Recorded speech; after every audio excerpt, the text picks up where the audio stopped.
শুধু কি তাই, বিএনপি নেতা কইছে যে এই মামলার রায় বিএনপি ক্ষমতা আসলে বাতিল হইতে পারে। বিএনপির এমপি নমিনেশন পাইছে হে ফজা পাগলা, শুনেন। করে বাঙালি জাতির সর্বনাশ করছিল, তাদের বিচার হয়েছিল এই কোর্টে।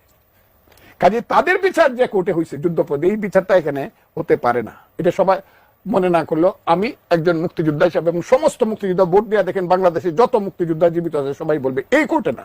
এই কারণে যদি কোনোদিন প্রশ্ন উঠে যে কোর্টেই সঠিক না, একটা শুধু রিট হবে, এটা হবেই গণতন্ত্র দেশে আসলে, সেটা বিএনপি ক্ষমতা আসুক আর যে আসুক, এই রিটটা যখন হবে সঠিক, হাইকোর্ট সুপ্রিম কোর্ট যখন হবে, এই রিটে বলে দিবে এই কোর্টটা সঠিক ছিল না। তখন কি যে সঠিক ছিল না যে কোর্ট, সেই কোর্টের বিচারটা কি সঠিক? জিনিসটা এই জায়গাতে চলে যেতে পারে বলে আমি আশঙ্কা করতেছি। বিচার শুরু হয়েছে, এই বিচার থামবে না। হাসিনার রায় আসছে, বাকিদেরও আসবে। সেনাবাহিনীর খুনি, র্যাবের জল্লাদ, ডিবির দালাল কেউ রেহাই পাবে না। এই দেশ আর কখনো খুনিদের হাতে জিম্মি হবে না। এই দেশে আবার সেই গুম খুনের ইতিহাস ফিরে আসবে না। আর বিএনপি যারা শত্রুকে আশ্রয় দেয়, মানুষের রক্তের মূল্য বোঝে না, তারা নিজেরাই নিজেদের ন্যারেটিভকে সব দেহ বানায় ফেলবে। রাজনীতি হলো পারসেপশন।